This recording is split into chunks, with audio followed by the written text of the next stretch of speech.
Hi, everybody. Welcome to another edition of the Food and Farm Show. I'm Gil Dominguez. And I'm Cheryl Noble. Today we're coming to you from Animal Place, which is a nonprofit sanctuary for abused and neglected farm animals right here in Nevada County. And as you'll see on our episode here today, this organization takes care of hundreds of animals that normally would have been euthanized or gotten rid of by local farms, and they come from all different walks of life. Cheryl's got a great interview with them. They also farm on this site. They have a 3-acre farm that is right behind us, and they have 600 acres overall, Cheryl, which is part of a natural sanctuary for birds of all kinds. Yeah, it's beautiful out here. Also, on today's episode, we're going to hear more from Janey Powers and Backyard Chickens, and also part 4 of the Master Gardener's Composting Workshop. And as you know, the farmers markets are all starting up right now. We've been to the one at the North Star House. Right. And the Brunswick Farmers Market is now begun, as well as the one up at the Root Center. We'll have all that information for you, so you can go to the farmers markets on today's show as well. And there's even a couple more coming up and opening soon, too. More farmers market. It's all good. So you can join us each week and see that list of where you can go to get your fresh fruit and vegetables. Remember, you can join us each week right here on Comcast Channel 11 and Suddenlink Channel 16 on NCTV. Monday nights at 6:30 p.m. is our primetime telecast. But the best way to watch us is right here on the Food and Farm Show channel on YouTube. And then, Cheryl, they can watch it whenever they want, whatever time of day. Absolutely. 24/7 it's available. And don't forget our Facebook page where you can join the conversation as well. Tell us what you'd like to see on the show, and also share your gardening experiences and what kind of success you're having. I know one thing that when we were here talking to Seth, they lost half of their tomato crop because of the frost that we had. It was an unexpected frost. Oh, wow. And Mother Nature is one of those things that you have to watch out for, and you can't really rely on what she's going to do one night to the next. I also heard from some other farms that they had the same problem. They lost a lot of their tomatoes when the overnight frost just came and hit. And now we've got to be concerned about the heat coming on. So it's and now always we something. have a lot of heat. So let's get going. Got a big show here for you today. Right here, coming up next, it's going to be Cheryl's interview, and we're going to find out all about the animals here at Animal Place. You're watching the Food and Farm Show right here on the Touchdown Productions Network.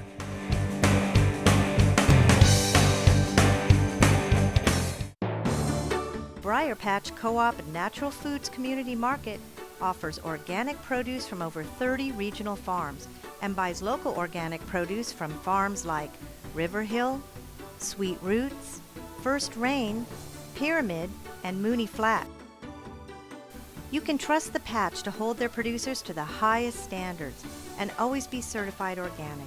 So get to the Patch, the Briar Patch, for organic produce. Spring is here. Time to visit the Garden Center at A to Z Supply. We have everything you need to plant it, grow it, preserve it, and eat it. With a master gardener and full-time beekeepers on staff, the Garden Center carries a wide selection of organic plants, along with people and pet-friendly products. And don't forget our weekly workshops at the Garden Center at A to Z Supply.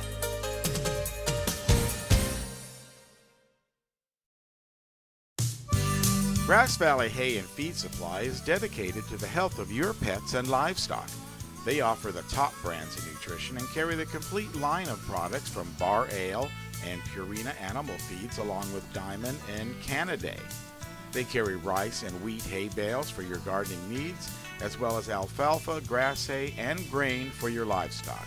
It's Grass Valley Hay and Feed Supply, supporting Nevada County agriculture since 1992. Nevada County Farm Supply has been part of the agricultural scene since 1993. Their staff consists of a certified crop advisor, licensed pest control advisor, and irrigation auditor. In Penn Valley, they have a full-service nursery with over 500 varieties of plants and garden enhancements. In Grass Valley, they have a warehouse full of soil amendments, fertilizers, and nutrients. Nevada County Farm Supply, powerful knowledge and innovative solutions. Welcome back to the Food and Farm Show. As you can see, one of the crops that they're growing here is rainbow chard. They have a little 30% shade cloth on top of it because the heat is really starting to happen here in Nevada County. But the animals are a big attraction here at Animal Place. Cheryl Noble had a chance to go out and visit with them. Thanks, Gil. I'm here with Celeste de Santiago, along with Theo, who's wandering around, and Stanley's here someplace. And we're going to learn a little bit more about the animals at Animal Place. Thank you, Celeste, for taking time out. Of course. I'm glad to be here. You're one of the caregivers here. How many are there? So there's 3 caregivers and a part-time caregiver. And I want to learn a little bit about how the animals come to Animal Place, where you get them, what their situation is. So they all are rescued from animal agriculture. A lot of them are rescued from smaller operations. Animal control will seize them if someone notices they're being abused. That's how we ended up getting a lot of them. How many are here? We have about 300 animals in the sanctuary. And they're all farm animals. So they're all rescued from animal agriculture. A lot of them come from smaller operations. Some of them come from bigger farms. Many of them were seized by animal control when someone reported like noticeable cruelty. One of the news that made national headlines was the recent rescue at Turlock of 4,500 chickens, which Animal Place was responsible for rescuing them. Tell us about that. Yes, that was the largest farm animal rescue in California history. Oh, wow. It was considered a small egg farm in Turlock, 50,000 egg-laying hens in battery cages. Then they were abandoned without food when the owner ran out of money, and they were all starving to death. Animal Place worked with a couple other sanctuaries, Harvest Home, and we negotiated the release of these animals. They were all being euthanized at the time, and they weren't going to release even like healthy ones to us, but we finally, made enough calls to animal control and were able to secure the release of about 4,600 of them. And they all came here. Are they still here? No. So we have a facility in Vacaville, our rescue ranch facility, where we take in big rescues of animals and then we adopt them out to homes. So most of them are now living in homes. So in addition to providing a sanctuary for them and a home, you also find homes for them as well. Yes, we do. That allows us to rescue so many more animals this way. Right. How many are here? How many animals? We have about 300 animals total here. About 100 of the Turlock hens still live here. Wow. We know we've got some calves and cows. What else do you have here? We also have pigs. We have large farm pigs and potbellies. We have sheep and goats. We have chickens, turkeys, rabbits. And this is where they can live out their life with dignity and in peace and beautiful surroundings. How old are some of the senior animals that you have? We have some pretty old animals. A couple of our pigs are 12 years old. Oh, wow. Yeah, they never, when they don't live in a sanctuary, they never even get to see their first birthday. Stanley and Theo are calves, but they look awfully big to me. They're big babies. Tell us about them, how big they're going to get, and what type of cows they are. They're going to get quite big. Theo is going to get taller than me for sure. He's probably going to be about this tall when he's full grown. And this is the black and white one. Yes, that's Theodore. How old is he? He's a Holstein. He is, he was rescued. He's almost a year now, maybe about 9 months. Mm-hmm. And where was he rescued from? He was found by someone basically on the side of the road. Animal control ended up picking him up, and they took him to a shelter, and they actually tried to bring him to a dairy. He's a Holstein, which is a dairy cow, but they didn't realize that male dairy cows are useless to the industry, so they don't actually raise them. They're typically killed for veal when they're babies. So the dairy obviously didn't want him, and so we've heard about it and called them up and said, we want him. He can live here. It's a nice addition to the animals. And you're one of the caregivers here. How many are there, and what are some of your duties? Yeah, I'm one of the caregivers. We have our animal care director, another full-time caregiver, and a part-time caregiver, as well as our caregivers over at Rescue Ranch with all the, rescued hens. I make sure everyone gets fed every day, make sure they all, a lot of our animals are older, so they are on medications for different things, if they have arthritis, things like that. And a lot of them just have a lot of problems from being overbred for industry. So like the egg-laying hens will have a lot of reproductive problems, and we, make sure to take care of all of that. We're here in the morning to open them up and let them out, and we're here at night to close them all in and say goodnight. How long have you been here? I've been at this location about 6 months, and before that I worked at Rescue Ranch. And that's in Vacaville? Yes. Yeah, that's our facility in Vacaville. Yeah. And this is one of several animal sanctuaries around the country, is that right? Yes, there are a few other farmed animal sanctuaries. Are you connected? Is it a network of the same type of nonprofit? We do share resources and talk, and a lot of us have actually come from other sanctuaries and have worked at other places as well. We're not officially affiliated with anyone else, but we all have the same goals for saving these animals. Right, the passion and compassion. Yeah. So you provide a great service. Thank you so much, Celeste. And Theo, we're going to sign off. Any last words for us? Hear the munching? So for you, what has been the most rewarding aspect of being a caregiver? So to see animals who've come from horrific abuse in the industry, and to see them actually make connections with people and have a positive experience here, they're, the fact that their spirit is so resilient and they can overcome their terrible past and have a happy life is just so amazing to me to see. Nice. Animal Place is truly a remarkable sanctuary. Coming up next is Janey Powers and Backyard Chickens. Don't go anywhere. You're watching the Food and Farm Show on Touchdown Productions Network. Anything Green Hydroponics is your source for hydro systems, grow lights, and soils. Anything Green offers a complete range of organic nutrients as well as fungicides, miticides, and predatory bugs. Anything Green Hydroponics has just received this year's soil. Get your totes, pallets, or individual bags. Stay tuned for future workshops. It's all at Anything Green Hydroponics. Grass Valley Hay and Feed Supply is dedicated to the health of your pets and livestock. They offer the top brands of nutrition and carry the complete line of products from Bar Ale and Purina animal feeds, along with Diamond and Canaday. They carry rice and wheat hay bales for your gardening needs, as well as alfalfa, grass hay, and grain for your livestock. It's Grass Valley Hay and Feed Supply, supporting Nevada County agriculture since 1992. Spring is here. Time to visit the Garden Center at A to Z Supply. We have everything you need to plant it, grow it, preserve it, and eat it. With a master gardener and full-time beekeepers on staff, the Garden Center carries a wide selection of organic plants, along with people and pet-friendly products. And don't forget our weekly workshops at the Garden Center at A to Z Supply.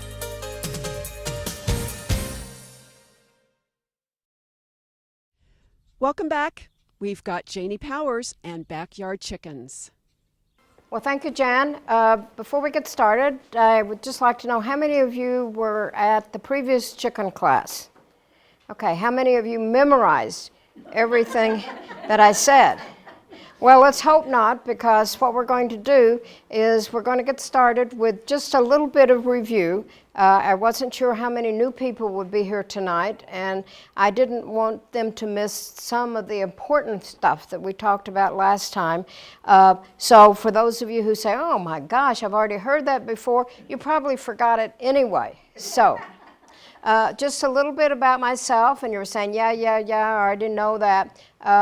I've been around chickens all my life. I grew up with my grandmother raising chickens, and like I said last time, the highlight of spring for me was going to my grandmother's house and opening the door to her big old house and listening to see if I could hear the cheep of baby chicks coming from her big country kitchen.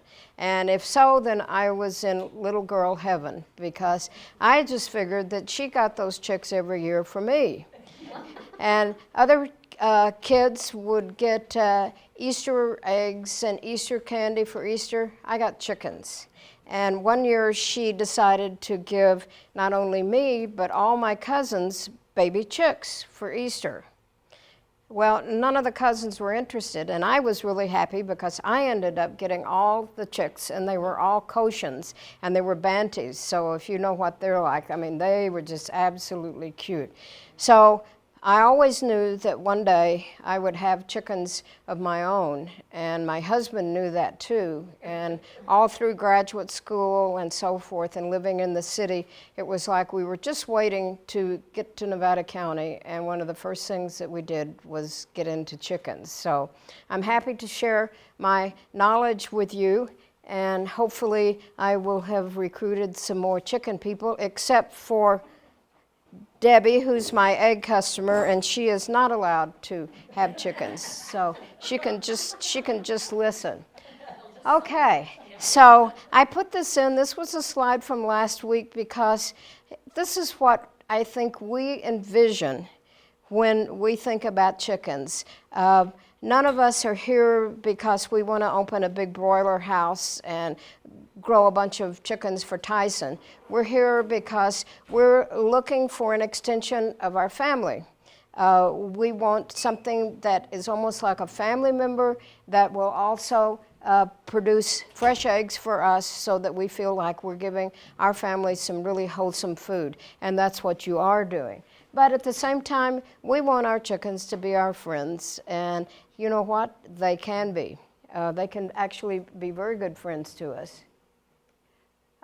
So this is what we're going to be talking about tonight. First of all, we're going to have a review. We're going to talk a little bit about what you want in the ideal chicken. And for those of you who say, yeah, we covered that last time, I've thrown in some extras, some bonus birds. So you want to keep an eye on these ideal chickens. Also, we're going to talk about where you're going to get your chickens, your chicks, where you're going to keep them, what kind of housing do you need for your chicks. We're also going to talk about how to keep them healthy. We're going to talk a little bit about if you already have an established flock and you want to add some young pullets to the flock, then we're going to do that. And then we're going to talk a little bit about chicken health. First of all, everybody here remembers what a pullet is. Anybody not know? Well, remember, a pullet is a young teenage chicken. So she's not a baby chick and she's not a grown-up chick. So that's what a pullet is. And, you know, why chicken? Look at the picture. Of course this is why we want chickens, right? I mean, who wouldn't want a little cutie like that? Okay. When we talked last time, there were a lot of reasons why people would want chickens, but really, when it boils down to it, we want them mainly because we want the fresh eggs. If you go to the grocery store, if you look at the end of the egg carton, you will see a date on that carton. That was stamped on the carton when it left the chicken factory or the egg factory. And it was 30 days from the time it left the chicken factory or the egg factory. So let's say that they harvested the eggs on April the 1st and they put them in the carton and then they went off to Save Mart or Safeway or wherever, and you go in on April the 20th to buy your eggs and you look at that date stamp, it would say April the 30th because they were harvested on April the 1st and they have to be out of the store in 30 days. So when you buy eggs on April the 20th that are stamped April 30th, then those eggs are almost 3 weeks old before you bought them. So for those of us who really want fresh and wholesome food for our family, it's a lot different from buying eggs at the grocery store that are 3 weeks old and eating eggs that came out of the hen house the night before. There's an amazing difference. So we want fresh eggs, and perhaps we want tasty Sunday dinner. And fresh chicken is much better than the store-bought chicken that is fed all kinds of different things that we don't want to talk about. The only hard thing about it is how do you get it from walking around clucking in your yard to looking like that. That's the tricky part. So, as I said last time, really, the reason we have chickens, the natural version up at the top or the commercial version down at the bottom, is that we know that we are giving the animals that provide us with food the best possible life. And that's really what we want. We want them to be in the life that they have, to live the best that they can. And that's what we can provide by having our own chickens. So last time we talked about the different types of breeds. We talked about the egg-producing breeds. We talked about the meat and dual-purpose chickens. And as you recall, there is a big difference between the egg-producing chickens and the meat-producing chickens. Egg-producing chickens take almost 5 to 6 months before they are mature enough to produce eggs. Meat birds take about 8 weeks before they are ready to be harvested. Big difference, which means that you've got these meat birds that are growing really, really fast. Their bones grow quickly. Their bones are very brittle. It doesn't really matter because they're meant to grow quickly so they can be harvested. However, they are not good for a long-term chicken keeping because they're just not meant to live very long lives. Thanks a lot, Janey, for another segment on backyard chickens. I'm sure those chickens would enjoy some of this nice cabbage that they're growing here at Animal Place. Stay with us right here, though. Coming up next, we're going right to the Master Gardeners to learn more about composting on the Food and Farm Show. Nevada County Farm Supply has been part of the agricultural scene since 1993. Their staff consists of a certified crop advisor, licensed pest control advisor, and irrigation auditor. In Penn Valley, they have a full-service nursery with over 500 varieties of plants and garden enhancements. In Grass Valley, they have a warehouse full of soil amendments, fertilizers, and nutrients. Nevada County Farm Supply, powerful knowledge and innovative solutions. Briar Patch Co-op and Natural Foods Community Market offers organic produce from over 30 regional farms and buys local organic produce from farms like River Hill, Sweet Roots, First Rain, Pyramid, and Mooney Flat. You can trust the Patch to hold their producers to the highest standards and always be certified organic. So get to the Patch, the Briar Patch, for organic produce. Anything Green Hydroponics is your source for hydro systems, grow lights, and soils. Anything Green offers a complete range of organic nutrients as well as fungicides, miticides, and predatory bugs. Anything Green Hydroponics has just received this year's soil.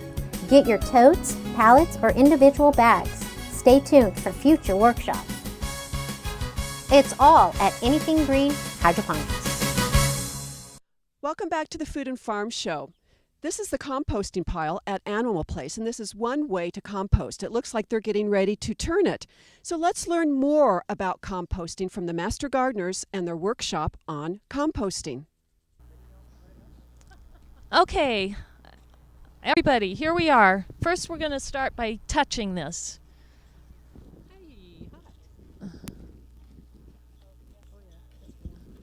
So remember, you're doing this contest. We all agree it's hot. So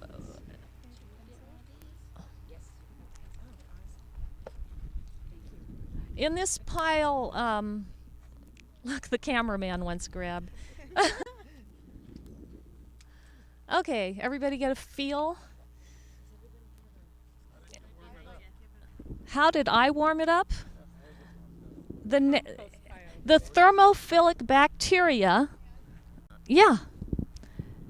Could you dig a little bit of a hole with this pitchfork, and then you can come in and feel this heat. So the thermophilic bacteria, the gentleman asked, where does the heat come from?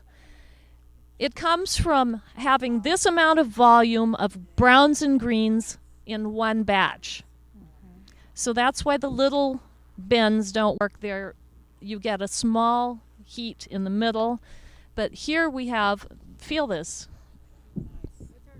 135 to 155 is that ideal zone. After 155, 160, you start getting too hot for the quality of the compost. You can do this in a pile as long as you have volume. You don't have to have a container. You can use these free pallets. The volume is not limited until you get 8 feet tall, then it can be considered dangerous. So you could have this 4x4x4 and you could add on and create another, like pull this side down and then add on for your next batch right here, leave that one and keep moving on like a train. That's how the horse manure people do it.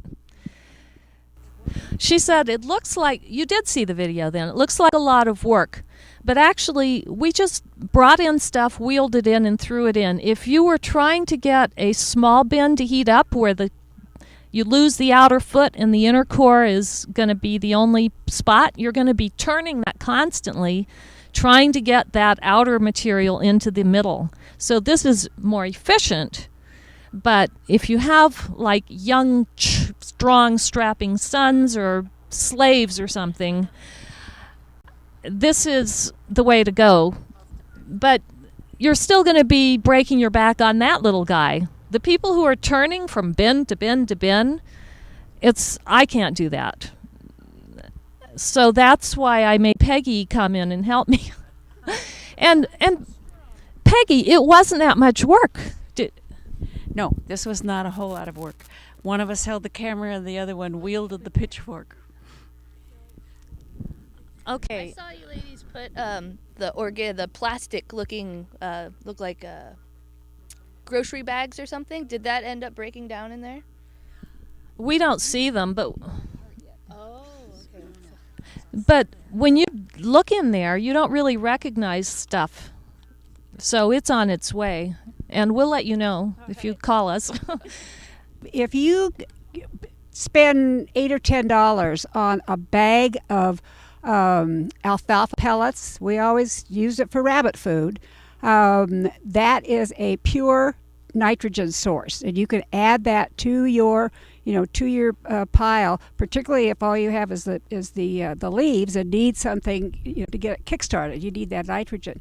They also have what's called alfalfa fines, which is what's left over after they've made the pellets, and now bagging that and selling it, it's about $8 or $9 for 40 pounds.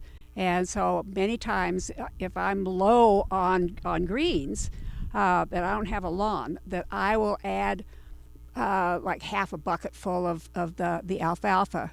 The very minimum volume is 3x3x3, but you're going to get just a little core. 4x4x4, this I consider the minimum. Now, I've got trucks loads of golden leaves off the tree. So I don't have other stuff. he has browns only, so you save those and go import horse manure for your green, or find someone who's mowed the lawn. You're going to have to import it or do some big weeding. You need, if you've got a truckload of browns, you need a truckload of greens. I mean, any of the feed stores around here will have, either the alfalfa pellets or the alfalfa fines, which are, it's only about yay. And it breaks down. One of the things that's always interesting about rabbit pellets or alfalfa pellets, if you haven't used them, is that they expand a lot. I use alfalfa pellets and Epsom salts under my roses, and the first time I did that, I had this big giant pile of stuff because I'd used quite a few of the alfalfa pellets, and they all expanded, and I had a lot. Much more than I probably could have used it on all of my roses. But that's to me is the good fail-safe. You don't have a lot of the greens, is to use the alfalfa. So this is filled with dirt, so they've made an effort to insulate it. The ideal pile would have be made of straw bales, and then later you can compost those straw bales, and then you can get your heat farther to the edge and be more efficient. So we added this, and we just stuffed it with leaves, thinking, well, maybe that's better than just a blank air thing. And, well, ideally you want 12 inches of a brown to keep the bugs out, and just to protect it, and you want a UV resistant plastic or some kind of cover. They sell breathing covers. The horse raincoats do breathe. But one thing we discovered here is, I think it was March the 1st when we added our material, we had a flat cover and it snowed the next day, and then the rain kind of gets in. But if you have a pile mounded up, then that sheds the rain. It's just exciting to experiment and see what happens. But if you smell that, right, I mean, did you inhale this? The most common comment that people say about, oh no, it stinks, I'm not composting and there's bugs. But when you have this amount of heat, you have that wonderful kind of toasty smell, and we don't have coffee grounds in there, but that gives it a nice aroma too. And the Starbucks gives away the used coffee grounds. That's quite a green. This pile was assembled in a batch, but you could keep adding to it as long as you have the heat. And if you were going to add food that you don't want the critters to get at, you would dig 2 feet into the hottest part and put it in there, and their little feet are not going to dig into that heat. Okay, this is a good question. The weeds are green now, but you can see they're starting to go to seed. It may not be viable, but you don't want to take a chance that your 135 to 160 is going to kill that weed seed. I think it's better to make a separate cold pile and contain them as prisoners. Compost that you're going to keep your eyes on, not compost that you're going to spread all over the place. So, yeah, weed seeds, if you have something horrible like Bermuda grass or ivy or even blackberries, you want to make sure you set it out in the sun and it's good and dead before you think of adding it here. And you may just want to put that in your designated weed pile too.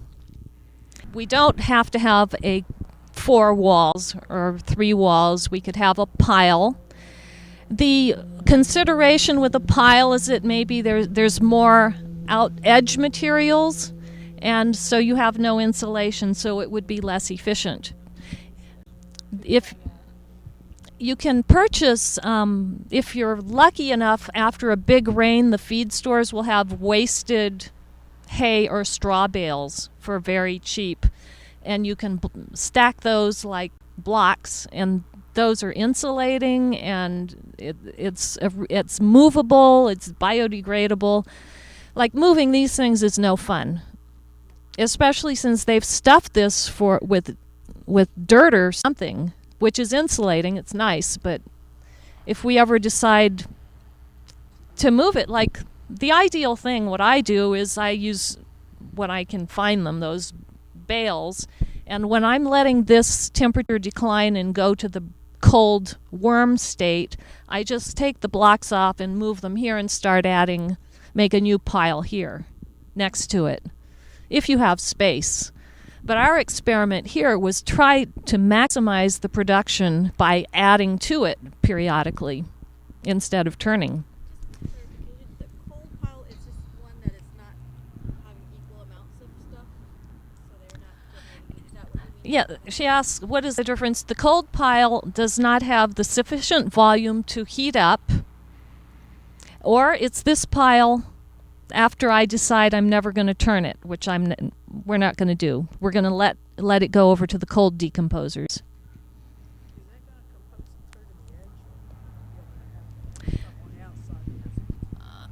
The stuff on the outside may not decompose as much, and it's going to be up to the worms and the fungi and everybody else. How long would you expect that to stay like that? He asked how long the heat is going to last. Well, based on that chart that I showed you on the slide, what was it? A week in the weed killing zone, and then still hot, like 2 weeks of heat with this. So you could definitely use it as bottom heat for germinating your seeds. And if you keep adding like we did, you can keep it hot longer. Yes. Start to use this. Would you pull from the middle to use it, or would you just pull from the bottom? Because where the worms are on the bottom, that's the most decomposed soil that you would use. She asked if we're going to use this. Let's say the worms have finished their job. I would take the part where the worms had migrated out of it. That's the done part. They're not going to be eating that anymore. It's truly done. If you harvest this along with worms and put that in your garden, that will attract moles who dig around. They don't kill your plants, but they tunnel around and create air and disturb the roots. So the truly done stuff the worms have left. So when they're at it, I mean, they're really concentrated, the worms are. So how are you going to know when the worms migrated? They can't get out, right? Well, where do they go? You know, they have a way, especially if you created a new pile here, that gives them an easy place to migrate. No place to migrate to. So how would I know? I've tried to feed them on one side and let the other side just kind of be. So I would pull from this other side or switch. Sometimes I put some of that on top of this other. How would I know when worms have migrated anyway? Oh, well, she's talking about being creative and having the harvesting from one side and letting the worms migrate. You can see them. That's how you can tell if they're there. You can see the worms. Because you're going to have to disturb this to move it. You could also move this and not disturb it. So it's really very creative how you can manage this stuff. Yes?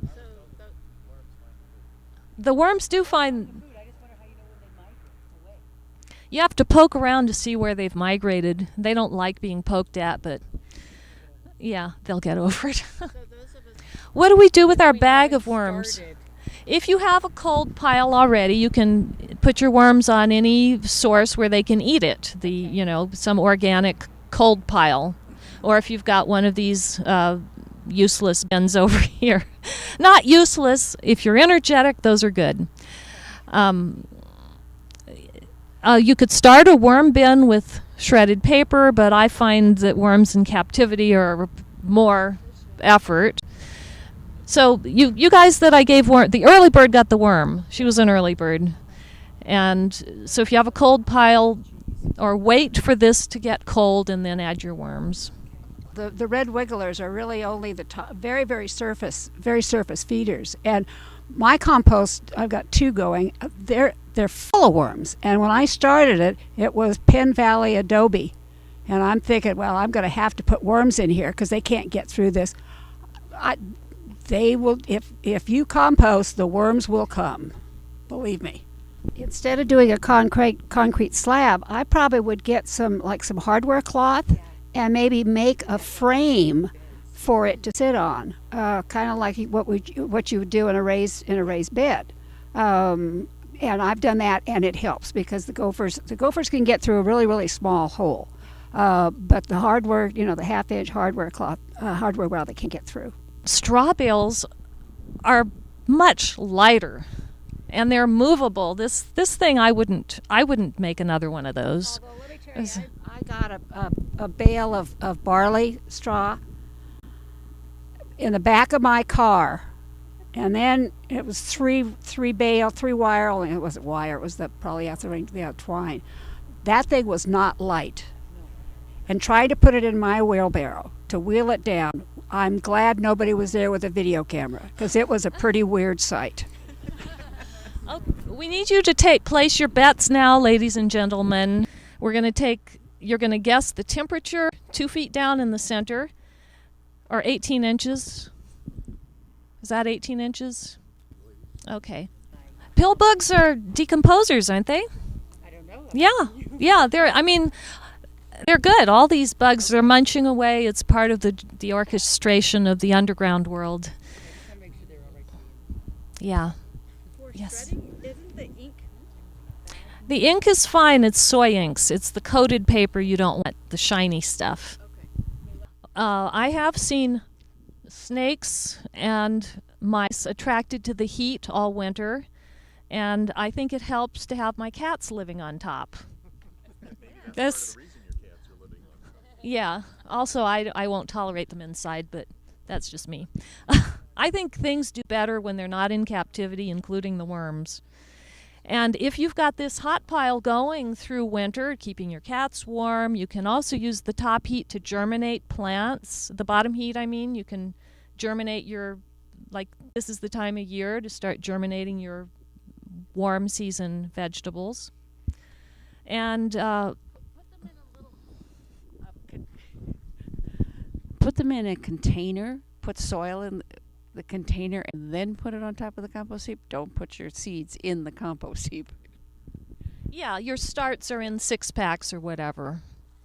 You have a question? Well, yes, I know that you've promoted like shredding paper and that sort of thing, and I've always been concerned about the bleach and the ink in paper. And then also, what about poisonous plants like delphinium or foxglove or? Yeah, you want to figure out what's poisonous and not put it in there. You ask about the paper. They are using soy inks for uncoated stocks. You don't want the shiny coating that's on the glossy papers. So the center part of the newspaper, you don't want the glossy magazines. But newsprint and uncoated paper, it's all soy inks now. So even color inks are okay. But poisonous, she also mentioned poisonous plants you don't want in there. Like walnut, I know can be poisonous to horses. Rhubarb is supposed to be put only in moderation. I don't know the others, but be sure to look them up. She's saying wisteria may be bad. So you can also have the coffee filter that's part of the coffee, the paper that's part of the tea bag, all that can go in there. I view it as a cauldron. Your witch's brew, and it is a miracle. He's asking of the compost starter that you can buy. The benefit is that you are helping them to make money, the store. I realized that before. But the compost starter is your greens and your browns. It's already mixed and it's going to help.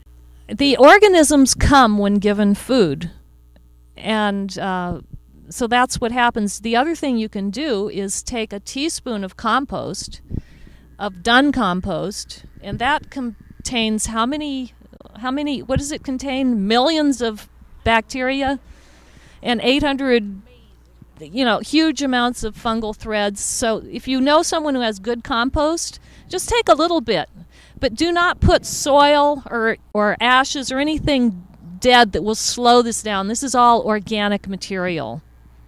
But no, it would slow that down if it's soil, unless it's like some organic kind of material. Okay, we need no soil is really just bits of rock that have become tiny. So no soil, no ashes. Yes. Orange peels are and citrus will repel worms in a worm bin. But once composted, your worms will love them. Okay, we got to go back. Strategic thinking I've been talking about all along, having a flexible system that you can move. You want to be close to a water source because you're always, as you're assembling these batch piles, you're always sprinkling as you go. When you get to the end and you've got a big mound and you try to water, it's too late. Also, fresher the horse manure, the better, because once it gets dried out, you can't reconstitute that dried stuff. But it's still good OM, right? OM is organic matter, and horse manure is always good, but fresher the better. Okay. Movable bins, yes.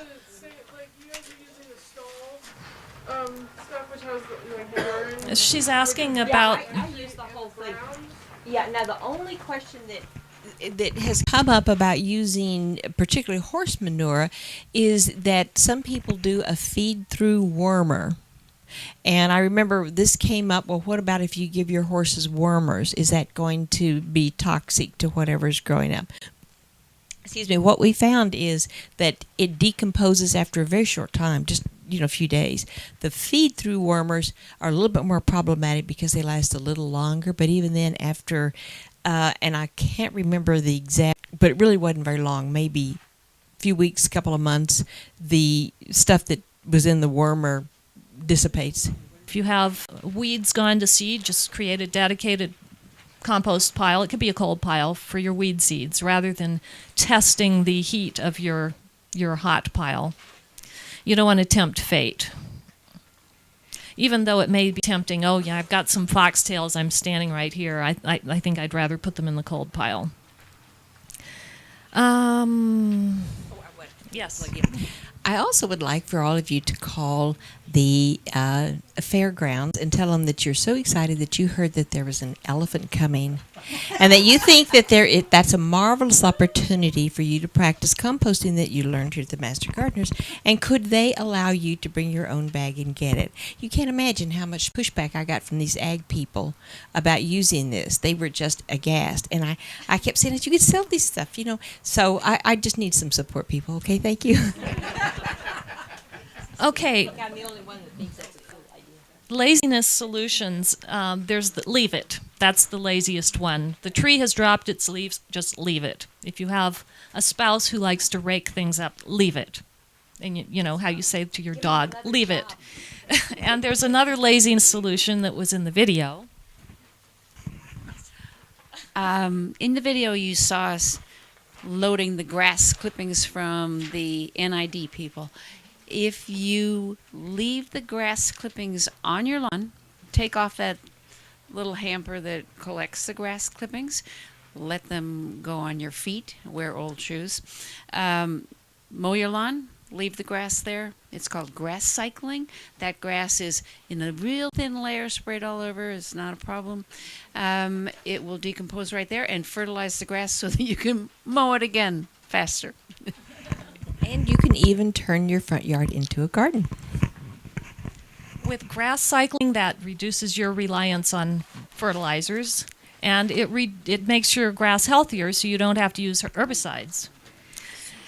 Another laziness solution that I really, really love is sheet mulching. Is anybody doing that? Sheet. Have you heard of that? Lasagna gardening? So the sheet mulching, it's just scoring free cardboard, or some people use 10 sheets of newsprint, but I prefer the bicycle cartons. Big cardboard, you tear off the tape, the plastic tape, and you can kill anything. So rather than you've got a weedy area that you want something else to grow on, you can put the cardboard down and your compost on top. If you have weedy you've got a cold pile with your weeds, you can put that compost underneath your cardboard. Basically, you're keeping the sunlight out of these germs, the weeds and the seeds. So you prevent that from germinating. You put your compost on top, plant into that, and that stuff is just buried forever. There is something like a bank of seeds. You can kill them 1 year, but they've got troops. They've got like 4 years of seeds stored in the ground. So to fight weeds on an annual basis is not very efficient, but you can just choke them out with the cardboard compost on top.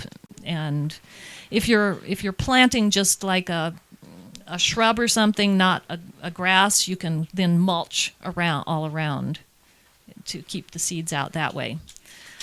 So that is a fresh start without herbicides to deal with something that's covered with weeds. Bermuda grass is another story.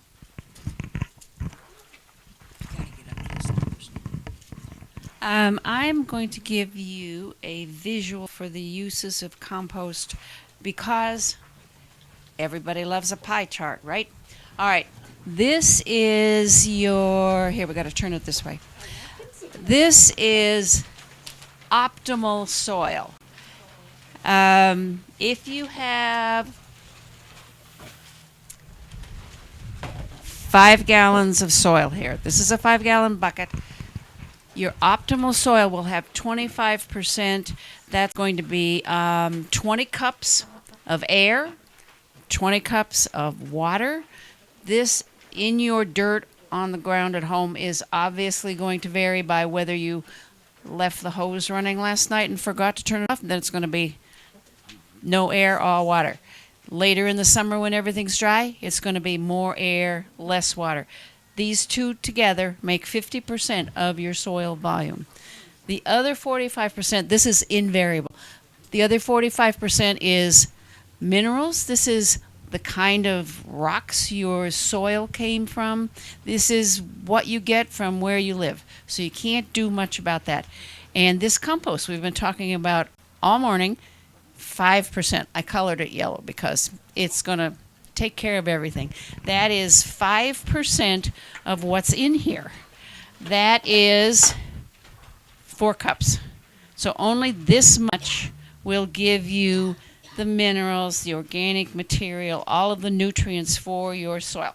So you can visualize this as saying, this is the amount of compost in ideal soil all over the place.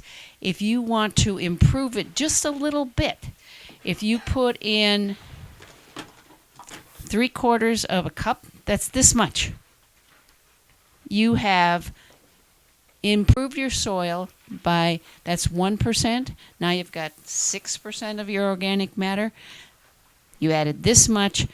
You are 20% more organic matter that's going to hold water, 20% more of the nutrients, 20% more of those bacteria and little bugs that are going to continue enriching your soil. So it doesn't take a whole lot to give you really good results from the compost, which we have been talking about all morning.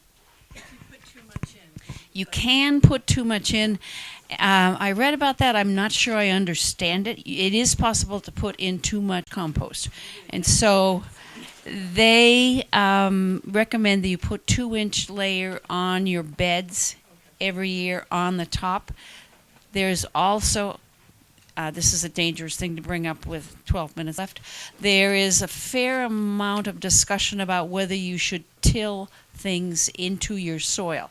And if you've got terrible soil, till the stuff in. If you've got good soil, lay it on top. The earthworms will come up and digest at that interface all of the fungal threads that are in your soil that have been building up for a long time. Those fungal threads act as a conveyor for certain nutrients, taking them to the roots of the plants.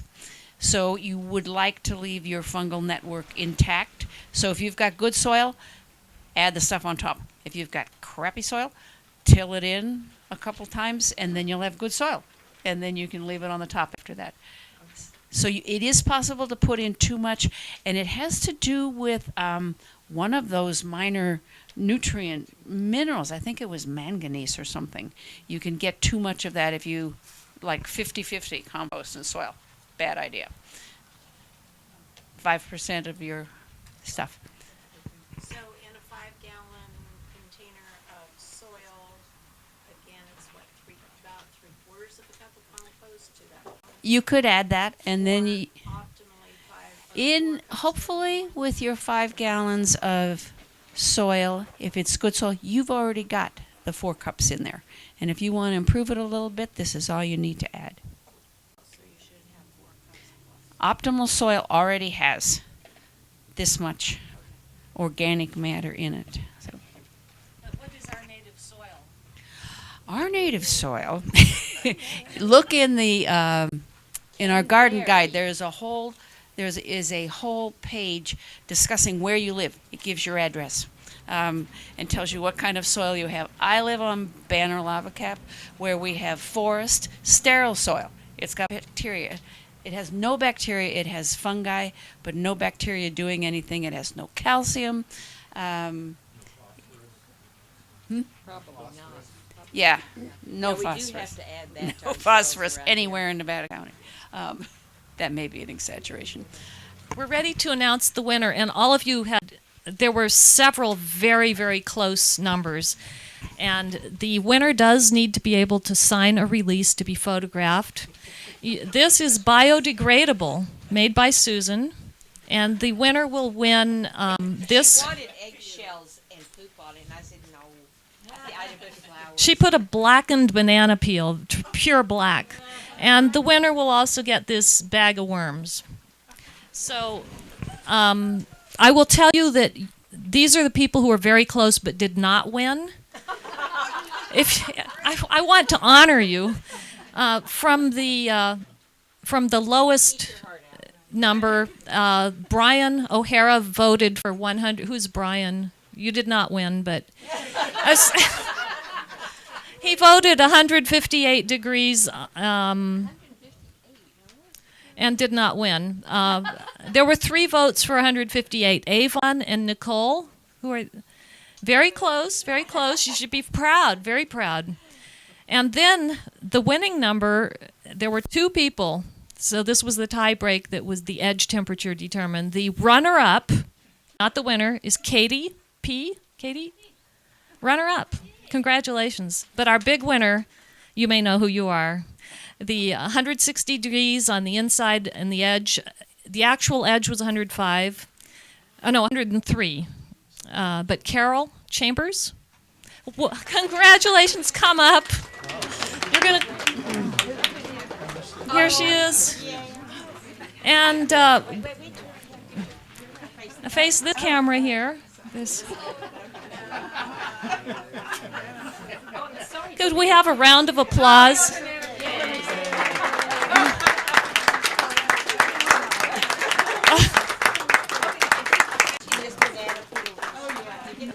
And here's her worms. Oh, we didn't know what size you were going to be. So we're right on time. So here is a CSA delivery getting ready to go out. I'm putting in some fresh fennel. And I've got some carrots. They have 20 CSA customers here at Animal Place, and it really helps them carry on the mission of their work. It's all great. So the vegetables are in the box. Another episode is in the can. Thank you for joining us on another episode of the Food and Farm Show. Remember, you can watch us every week, Monday evening, 6:30 p.m. on Comcast Channel 11 and Sunlink 16, and in Auburn, ACTV Channel 20. And of course, the best place to catch us is on our YouTube channel, which is the Food and Farm Show. You can watch it 24/7 at your leisure. So until the next show, I'm Cheryl Noble. And I'm Gil Dominguez. Thanks for joining us on this episode of the Food and Farm Show. Bye-bye.